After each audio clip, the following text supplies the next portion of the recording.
여러분, 오늘 이 수업은 정말 중요합니다. 이전에 들으셨던 100번의 수업을 합친 것보다 더 중요하다고 말씀드릴 수 있습니다. 오늘은 난해한 상할론 조문도 이야기하지 않을 것이고, 쓰고 맛없는 탕약 처방도 하지 않을 것입니다. 오늘 저는 여러분과 아주 흥미로운 현상 하나를 이야기하려고 합니다. 여러분 모두가 매일 밤 하고 있지만 평생 살면서 깊이 생각해 보지 않았을 수도 있는 일입니다. 이 사소해 보이는 일은 바로 잠자는 자세입니다. 여러분이 한번 관찰해 보세요. 특히 아주 특별한 자세가 하나 있습니다. 많은 사람들이 잘 때 무의식적이든 습관적이든 두 손을 높이 들어 머리 위에 두는 것을 좋아합니다. 심지어 어떤 사람은 자다 보면 자연스럽게 두 손이 마치 항복하는 것처럼 베개 옆에 널찍하게 펼쳐져 있기도 합니다. 시중에 떠도는 이야기나 관상을 보는 책에서는 이것을 귀인상이라고 합니다. 크게 부자가 되고 귀하게 될 징조이며 이런 사람은 팔자가 좋고 복이 있다고 말합니다. 많은 분들이 이 말을 듣고 마음속으로 기뻐하며 저에게 와서 묻습니다. 선생님, 제가 잘 때 항복하는 자세로 자는데 저도 이제 부자가 되는 건가요? 남은 인생은 걱정 없이 사는 건가요? 여기에 계신 여러분께 말씀드립니다. 이 말은 맞기도 하고 틀리기도 합니다. 왜 맞다고 할까요? 이렇게 잘 수 있는 사람의 몸에는 확실히 남들보다 더 많은 무언가가 있기 때문입니다. 이것은 돈을 얼마나 많이 주더라도, 억만금을 주더라도 살 수 없는 것입니다. 그것은 바로 호연지기이며 한의학에서는 양기라고 부릅니다. 하지만 왜 틀리다고 했을까요? 많은 사람들이 마음으로는 이렇게 자고 싶고 머리로도 이렇게 자고 싶어 하지만 몸이 허락하지 않기 때문입니다. 그렇게 잘 수가 없습니다. 손을 들어 올릴 수가 없거나 억지로 잠시 올려도 금방 팔 전체가 저리고 어깨가 아프며 손가락이 붓기 시작합니다. 이런 분들은 보통 이 문제 때문에 서양 의학병원을 찾습니다. 가서 엑스레이나 MRI 같은 차가운 필름을 보며 의사의 설명을 듣습니다. 오십견입니다. 경추병입니다. 목뼈 4번, 5번의 뼈가 자랐습니다. 신경이 눌렸습니다. 이런 진단을 받습니다. 그 다음 치료 과정은 여러분도 잘 아실 겁니다. 진통제와 근육 이완제를 먹고 안 되면 물리치료를 하고 견인 치료라며 목을 국수처럼 잡아당깁니다. 그래도 안 되면 스테로이드 주사를 맞고 결국에는 수술을 권합니다. 몸을 열고 꿰매고 고치는 것이죠. 제가 말씀드립니다만 그것은 모두 틀렸습니다. 서양 의학의 눈은 구체적인 뼈와 눈에 보이는 신경만 볼 뿐입니다. 그 정밀한 기계들은 죽은 사람의 해부학적 구조는 볼 수 있어도 여러분 몸 안에서 생명을 주관하는 살아 움직이는 기는 영원히 보지 못합니다. 오늘 이 수업을 귀담아 들으셔야 합니다.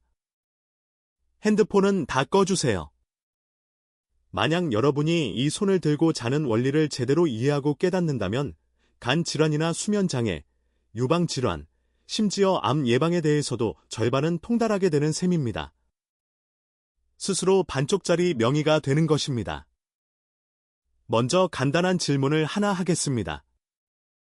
갓 태어난 아기를 자세히 관찰해 본 적이 있으신가요? 태어난 지 몇 달 안 된 아기나 젖을 먹는 아이들이 어떤 자세로 자는지 기억해 보세요.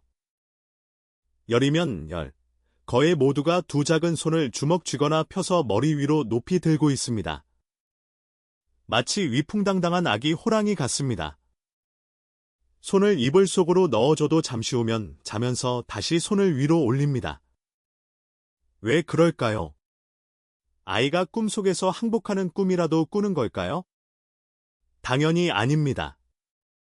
한의학에서는 아이를 순양지체라고 합니다. 양기가 가장 충만하고 생명력이 가장 왕성하다는 뜻입니다. 몸에 한기가 조금도 없고 어두운 기운이 없습니다. 양기의 특징은 무엇일까요? 하늘의 태양을 보고 땅의 불을 보세요. 양기의 특징은 오르고, 발산하고, 비추며, 위로 향하고 밖으로 향하는 것입니다. 양기는 마치 땅 밑의 나무뿌리처럼 힘을 비축했다가 위로 자라나고, 밖으로 뻗어나가 거대한 나무가 되려는 성질이 있습니다. 아이들은 양기가 충분하여 온몸에 경락에 가득 차 있습니다. 그래서 잘 때 본능적으로 몸을 펴고 기운을 발산하려다 보니 자연스럽게 손이 올라가는 것입니다. 이것은 기의 흐름이 막힘없이 흐른다는 표현입니다. 마치 봄날의 나무와 같습니다. 봄의 나무를 보세요. 가지와 잎이 모두 위를 향해 있고 고개를 들고 가슴을 펴고 있지 않습니까? 봄날의 나뭇가지가 기가 죽어 땅으로 처져 있는 것을 본 적이 있나요? 없습니다. 겨울에 죽은 나무나 죽어가는 나무만이 아래로 처지고 시들어 있을 뿐입니다. 그러니 이치를 깨달아야 합니다.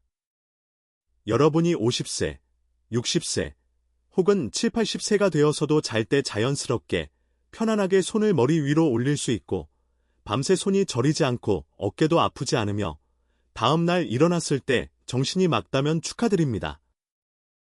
이것은 확실히 귀인상입니다. 통장에 있는 수천만 원보다 더 값진 것입니다. 이는 여러분의 양기가 아이처럼 왕성하고 경락이 뚫려 있으며 간의 기운이 원활하고 생명의 불꽃이 여전히 타오르고 있음을 의미합니다. 하지만 현대 사회에서 이것을 할 수 있는 사람이 몇이나 될까요? 주위를 둘러보고 여러분 자신을 보세요. 대부분의 사람들은 손을 들고 5분만 있어도 견디지 못합니다. 어깨가 아프고, 팔이 저리고, 손가락이 붓습니다. 심지어 어떤 사람은 손을 들면 가슴이 답답하고 숨이 차며 심장이 두근거립니다. 이것은 무엇을 의미할까요? 양기가 억눌려 있다는 뜻입니다. 몸속이 봄이 아니라 혹독한 겨울로 접어들었다는 뜻입니다. 몸 내부가 고인 물처럼 썩어가거나 심지어 얼어붙고 있다는 신호입니다. 실제 임상 사례 하나를 들려드리겠습니다. 이 문제의 심각성을 여러분이 아셨으면 합니다. 55세 정도 된 남자 환자분이 계셨는데 성은진 씨였고 무역을 하는 큰 기업의 사장님이었습니다. 집도 부유하고 좋은 차를 타는 분이었습니다. 하지만 이분이 저를 찾아왔을 때 모습은 정말 처참했습니다. 운전기사와 비서 두 사람의 부축을 받으며 들어왔습니다. 얼굴색을 보니 불그스름하지도 노랗지도 않고 검푸른 색이었습니다.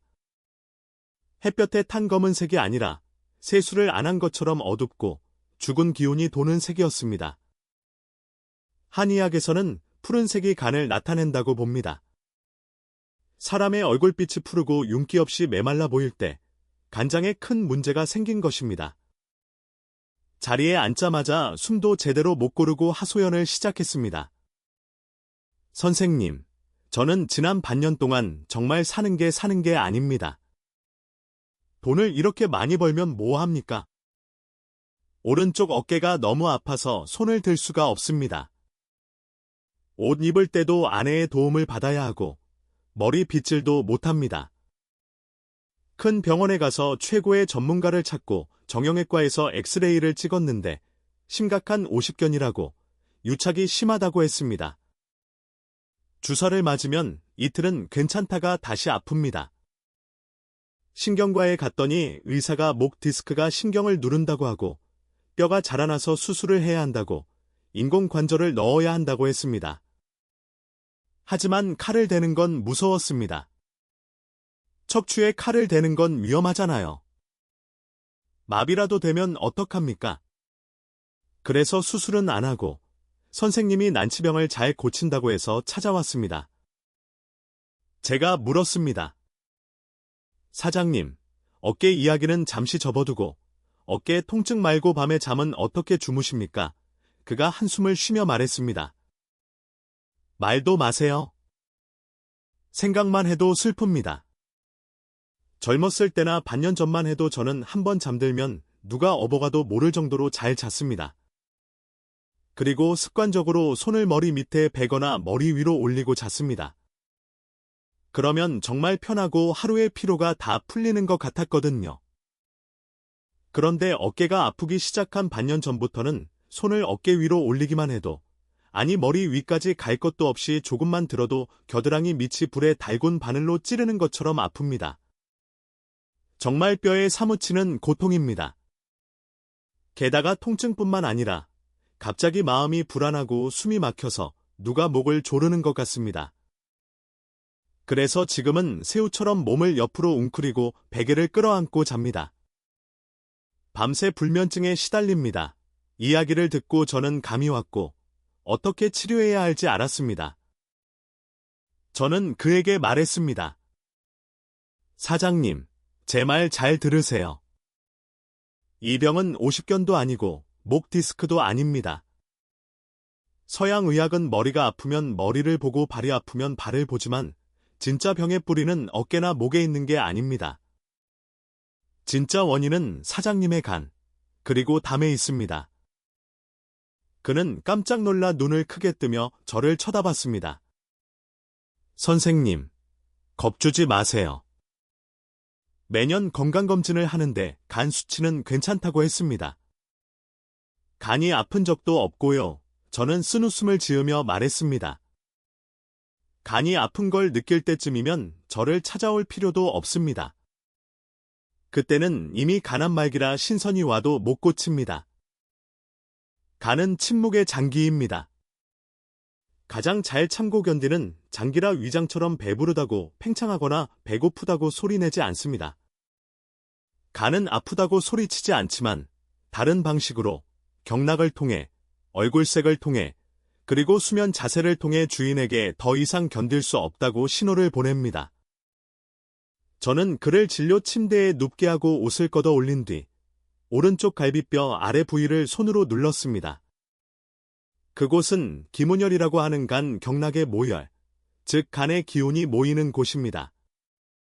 제가 힘도 주지 않고 살짝 눌렀는데 그는 감전된 것처럼 펄쩍 뛰며 비명을 질렀습니다. 식은땀이 순식간에 흘러내렸습니다. 보세요. 아프시죠? 그가 갈비뼈를 감싸주며 말했습니다. 너무 아파요. 왜 이렇게 아프죠? 제가 말했습니다. 이게 바로 감기가 꽉 막힌 겁니다. 간 속에 쓰레기가 가득 차고 딱딱하게 굳어서 돌처럼 된 것입니다. 왜 손을 못 드는 게 간과 관련이 있을까요? 여기 계신 여러분, 그리고 강의를 듣는 분들, 잘 기억하세요. 이것은 아주 기초적인 인체 물리학입니다. 우리 몸의 측면, 머리부터 발끝까지 옆구리 쪽은 소양담경이 관장합니다. 그리고 겨드랑이 부위와 갈비뼈 부근은 거름간경이 지나가는 곳입니다. 한의학에서 간과 담은 표리관계라고 합니다. 간은 장이고 음이며 담은 부이고 양입니다. 둘은 부부나 형제처럼 연결되어 있습니다. 여러분이 손을 들어 올릴 때 사실은 스트레칭 동작을 하는 것입니다. 간 경락과 담 경락을 늘려주는 것이죠. 간이 부드럽고 신선한 혈액으로 가득 차서 건강하다면 이 스트레칭은 아주 시원합니다. 아침에 기지개를 켜면 기혈이 통하면서 상쾌한 것처럼 말이죠. 하지만 간이 딱딱해지고 지방이 쌓여 지방간이 되거나 종양이나 어혈이 생겼거나 담관이 막혀 결석이 많다면 간담 시스템은 탄력을 잃게 됩니다. 이때 스트레칭을 하면 마치 딱지가 앉은 상처를 잡아당기거나 딱딱하게 굳은 가죽을 잡아당기는 것과 같습니다. 탄력이 없는데 잡아당기니 당연히 아프지 않겠습니까? 게다가 한의학에서 간은 근육을 주관합니다. 전신의 큰 근육, 작은 근육, 힘줄, 근막이 모두 간의 관할입니다. 간에 혈액이 부족하고 기가 통하지 않으면 근육이 영향을 받지 못합니다. 피와 산소를 공급받지 못한 근육은 딱딱해지고 부러지기 쉽고 짧아집니다. 그래서 어깨가 굳고 손이 저린 것입니다. 근육이 오그라들었기 때문입니다. 유연성을 잃은 것이죠. 서양 의학은 이 이치를 모릅니다. 사람을 기계처럼 보고 부품이 고장났으니 갈아 끼워야 한다고 생각합니다. 어디가 굳었으니 거기만 풀어주려 합니다. 사실은 내부의 엔진, 즉 간에 문제가 생긴 것인데 말입니다. 엔진을 고치면 구동축은 자연스럽게 부드러워집니다. 제가 이 사장님께 어떤 처방을 했을까요? 진통제 한 알도 쓰지 않았고 수면제도 주지 않았습니다. 저는 상한론의 시오탕을 가감해서 썼습니다. 시오라는 약재는 소양경으로 들어가서 간과 담을 풀어주고 막힌 기운을 뚫어줍니다. 여기에 강황과 계지 같은 약을 더했습니다. 강황은 기를 돌리고 혀를 뚫어 통증을 없애며 특히 어깨 통증에 좋습니다. 계지는 경락을 따뜻하게 하고 심장의 양기를 강하게 합니다. 하지만 이것만으로는 부족합니다.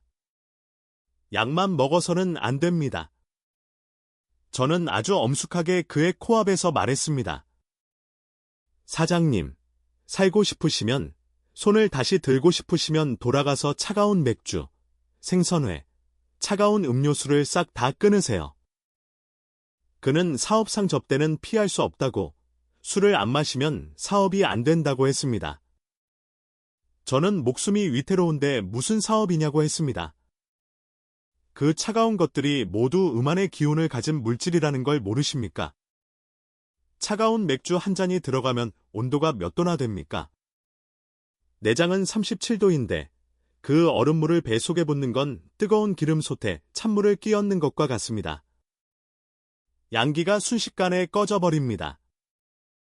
간은 스스로를 보호하기 위해, 얼어 죽지 않기 위해 지방을 겹겹이 두르게 됩니다. 사람이 추우면 속옷을 입는 것과 같습니다. 차가운 것을 먹는 것은 양기를 없애는 짓이고 간을 냉동창고로 만드는 짓입니다. 간이 얼어붙고 피가 안 통하니 당연히 아픈 겁니다. 그는 제 말에 정신을 차리고 돌아가서 정말로 술자리를 다 미루고 어쩔 수 없을 때는 따뜻한 차를 마셨습니다. 2주 동안 약을 먹고 다시 왔을 때 상태가 완전히 달라져 있었습니다. 문을 들어설 때부터 싱글벙글 웃으며 멀리서부터 손을 흔들었습니다.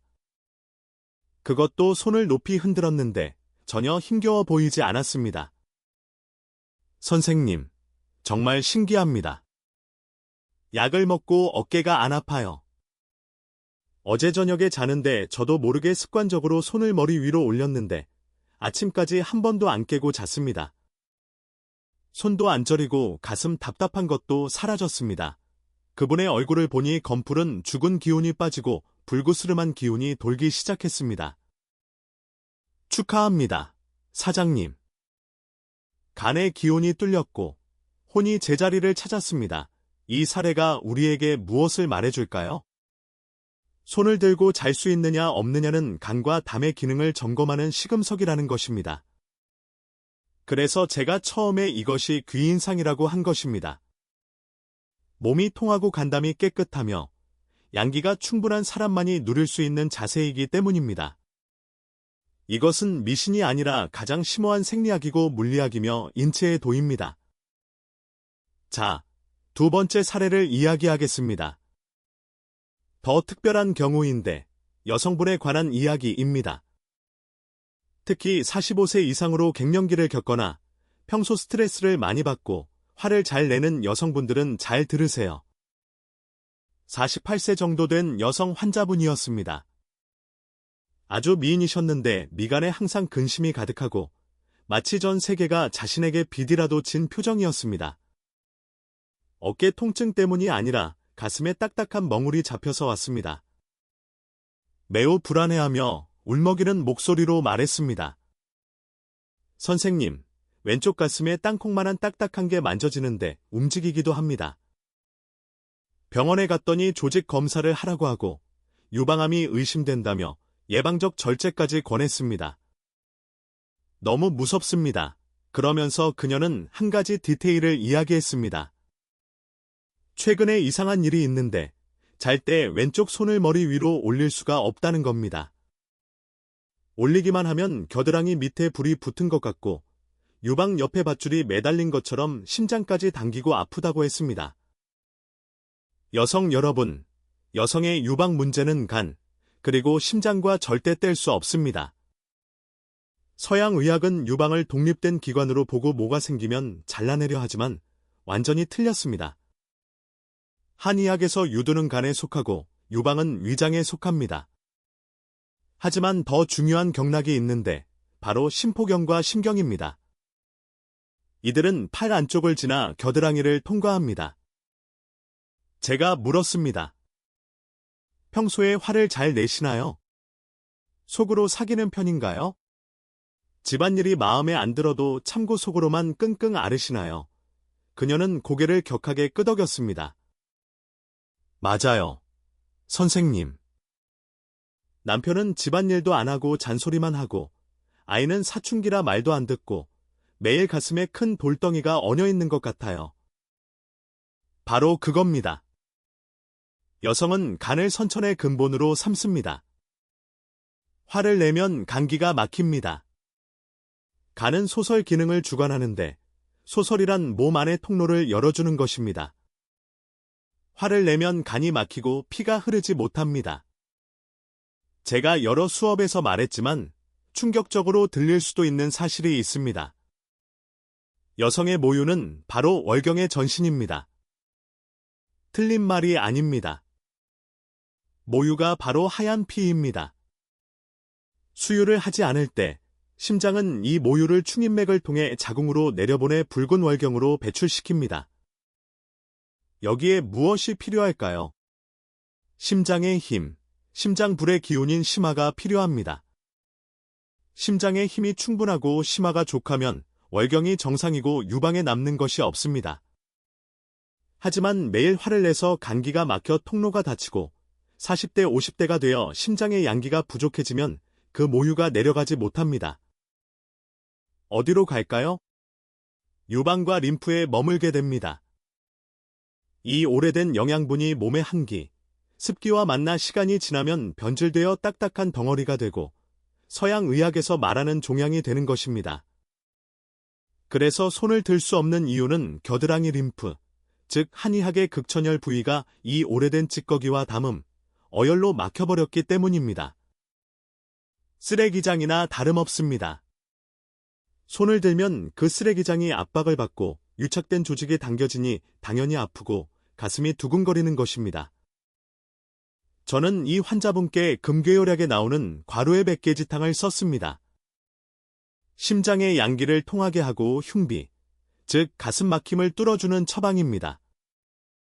여기에 간에 울체된 기운을 풀어주고 딱딱한 것을 부드럽게 하는 시오, 울금, 모려 같은 약을 더했습니다. 그리고 동작 하나를 가르쳐 주었습니다. 여러분도 배우시면 좋습니다. 매일 시간을 내서 가슴을 펴는 운동을 하라고 했습니다. 할 때 호흡을 같이 해야 합니다. 마음속의 원망과 분노를 숨과 함께 토해낸다고 상상하세요. 잘 때는 아파도 조금씩 손을 위로 올리는 시도를 하라고 했습니다. 오늘은 안 되면 내일 조금 더 올리고 통증이 있으면 의념으로 그곳을 청소한다고 생각하라고 했습니다. 한 달 동안 치료하면서 올 때마다 얼굴의 수심이 조금씩 사라졌습니다. 한 달 후 그녀가 말했습니다. 선생님, 멍울이 부드러워지고 작아졌습니다. 그리고 이제 잘 때 손을 들 수 있어요. 손을 들고 자면 마음이 정말 편안하고 불안감이 사라졌습니다. 화를 내고 싶은 마음도 없어졌어요? 이것이 정답입니다. 왜 귀인상이라고 할까요? 옛말에 고친무, 즉 베개를 높이 베면 근심이 없다고 했는데 사실 손을 높이 드는 것도 같은 이치입니다. 손을 머리 위로 올리면 가슴이 완전히 열리고 폐의 기운이 발산됩니다. 한의학에서 폐는 기를 주관하고 호흡을 담당하며 간은 소설을 주관하고 감정을 조절합니다. 이 항복하는 자세를 할 때 사실 몸의 혼과 백이 가장 안정됩니다. 간은 혼을 담고 폐는 백을 담습니다. 만약 어떤 사람이 잘 때 몸을 잔뜩 웅크리고 손으로 가슴을 감싸고 잔다면 그것은 자신을 보호하려는 것입니다. 무의식 중에 불안감을 느끼는 것이고 양기가 부족해 외부의 나쁜 기운을 막을 힘이 없으니 웅크려서 에너지 소모를 줄이려는 것입니다. 이를 음증이라고 합니다. 반면에 대범하게 손을 펼쳐 머리 위로 올릴 수 있다는 것은 양기가 개방되어 있고 방어 시스템이 강하다는 뜻입니다. 웅크릴 필요가 없는 것이죠. 무의식적으로 편안하고 자신감이 있으며 환경을 완전히 신뢰한다는 것입니다. 이것이 귀인이 아니고 무엇이겠습니까? 마음에 걸림이 없고 몸이 건강하며 기혈이 통하는 것, 이것이 진짜 큰 부귀이며 돈보다 귀한 것입니다. 분명 속으로 이렇게 생각하는 분들이 계실 겁니다. 선생님 말씀은 알겠는데 저는 지금 팔이 안 올라갑니다. 올리면 아픈데 저는 이제 끝난 건가요? 간암에 걸리는 건가요? 당황하지 마세요. 겁주려고 하는 말이 아닙니다. 여러분을 구하기 위해 병이 아직 형체를 이루기 전에, 암이 되기 전에 없애버리기 위해 말씀드리는 것입니다. 지금 손을 들고 잘 수 없거나 아프고 저리다면 몸이 신호를 보내는 것입니다. 구조 신호입니다. 주인님, 양기가 부족해요. 감기가 막혔어요. 도와주세요 라고 말하는 겁니다. 어떻게 해야 할까요? 3가지 제안을 드립니다. 비싼 약을 샀거나 수술할 필요 없습니다. 꾸준히 하기만 하면 몸은 서서히 돌아옵니다. 첫째, 절대 차가운 음식을 끊으세요. 이 말은 10,000번도 더 했습니다. 입이 닳도록 말해도 부족합니다. 암 환자, 통풍 환자, 중풍 환자가 왜 이렇게 많을까요? 냉가 여러분이 찬 음료와 얼음을 너무 좋아하기 때문입니다. 배 속은 뜨겁고 간도 뜨거운데 얼음물이 들어가면 기름기가 순식간에 굳어버립니다. 주방에서 요리해 보신 분들은 아실 겁니다. 환풍기를 보세요. 뜨거울 때는 기름이 액체 상태로 흐르지만 식으면 두꺼운 기름때가 되어 끈적하게 달라붙어 잘 떨어지지도 않습니다. 매일 차가운 수박과 콜라를 먹으면 여러분의 간은 기름때 낀 환풍기가 되는 것입니다. 지방과 독소가 간과 혈관벽에 달라붙습니다. 그런데 손을 들고 싶으십니까? 몸을 돌리는 것도, 숨 쉬는 것도 힘들어질 것입니다. 그러니 오늘부터 날씨가 아무리 더워도 따뜻한 물만 마시고 따뜻한 음식만 드세요. 몸을 따뜻하게 해서 얼어붙은 덩어리를 녹이고 기름때를 녹여 배출해야 합니다. 이것이 첫걸음이자 가장 중요한 단계입니다. 둘째, 토하는 호흡을 배우세요. 도가의 호흡법이자 한의학의 육자결 중 하나입니다. 마음이 불편하거나 어깨가 아프거나 화가 날 때 공기 좋은 곳이나 베란다에서 숨을 깊이 들이마십니다. 배까지 숨을 넣은 다음 천천히, 아주 천천히 숨을 내뱉습니다. 이때 허라는 소리를 내야 합니다. 마치 조용히 하라고 할 때처럼 말이죠. 성대를 울려 큰 소리를 내는 게 아니라 기류 소리로 내는 것입니다. 이 허소리는 오행에서 목 기운에 속하며 간의 독소를 배출하고 간 경락을 뚫어주는 소리입니다. 소리를 내면서 간 속의 우울함, 분노, 더러운 것들이 숨과 함께 검은 연기처럼 빠져나간다고 상상하세요. 이 호흡과 함께 천천히 손을 위로 올리는 연습을 하세요. 처음엔 귀까지밖에 못 올려도 괜찮습니다. 내일은 조금 더, 모레는 조금 더 올리면 됩니다. 이것이 간을 위한 물리치료이고 기공으로 경락을 뚫는 것입니다. 셋째, 가장 중요한 것인데 무의치, 즉 억지로 하지 않고 다스리는 것입니다. 많은 사람의 병은 스스로 만들어내고, 생각으로 만들어내고, 걱정으로 만들어냅니다. 장수하는 노인분들이나 귀인상으로 자는 분들의 특징은 마음이 넓다는 것입니다.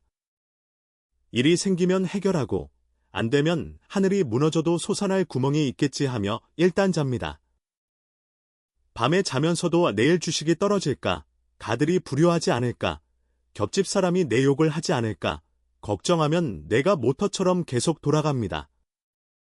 한의학에서 사람이 누우면 피가 간으로 돌아간다고 했습니다.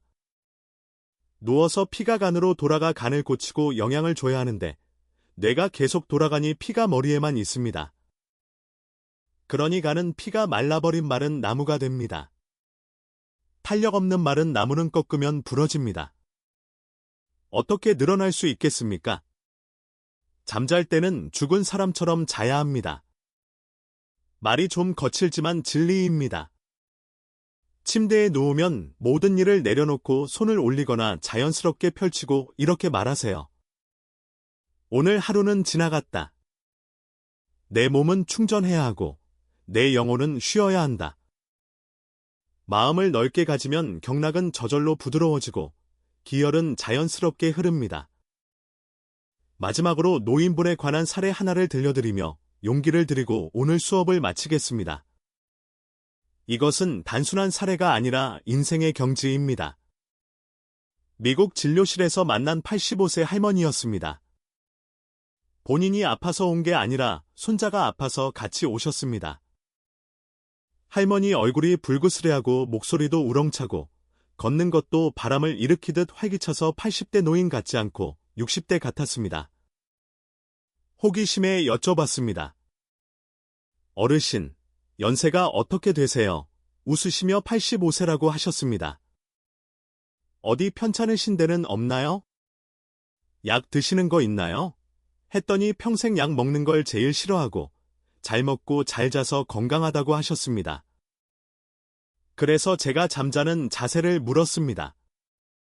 할머니는 두 손을 머리 위로 번쩍 올리는 동작을 하시며 자연스럽게 머리 뒤에 놓고 잔다고 하셨습니다. 그래야 숨이 통하고 편하고 시원하다고요. 여러분 보세요. 85세 노인이 여전히 아기처럼 자고 순양의 자세를 유지하고 있습니다. 이것은 양기를 아주 잘 지켰고 간의 기운이 매우 원활하다는 증거입니다. 할머니는 평생 화를 내지 않고 손해 봐도 웃고 이익을 봐도 웃으며 따지지 않고 잡다한 영양제 대신 오곡잡곡과 밥을 잘 챙겨 드셨다고 합니다. 이것이 살아있는 증거입니다. 늙으면 무조건 굳고 50견이 오고 여기저기 아프다는 것은 잘못된 고정관념에 세뇌된 것입니다. 양기를 기르고 간을 보호하고 마음을 넓게 쓰고 자연의 이치를 따르면 80세가 되어도 귀인상을 가질 수 있고 순양지체가 될 수 있습니다. 오늘 돌아가서 모두 한번 시험해 보세요. 나이가 몇이든 상관없습니다. 밤에 누워서 손을 머리 위로 올려보세요. 편안하게 된다면 축하합니다. 계속 유지하세요.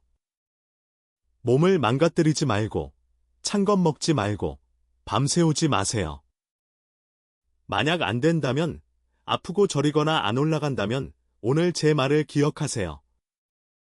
어깨 문제가 아니라 내장이 보내는 구조 신호입니다. 찬 것 끊고 호흡 연습하고 마음을 넓게 가지세요. 자신에게 시간을 주고 잃어버린 양기를 되찾으세요. 어느 날 아침 눈을 떴을 때 자신도 모르게 두 손을 머리 위로 올리고 아이처럼 달콤하게 자고 있는 것을 발견한다면 여러분의 인생과 운, 건강이 천지개벽하듯 변했다는 것을 알게 될 것입니다. 이것이 한의학의 지혜이고 도입니다. 오늘 수업은 여기까지입니다. 모두가 대기의 상으로 주무시길 바랍니다. 감사합니다.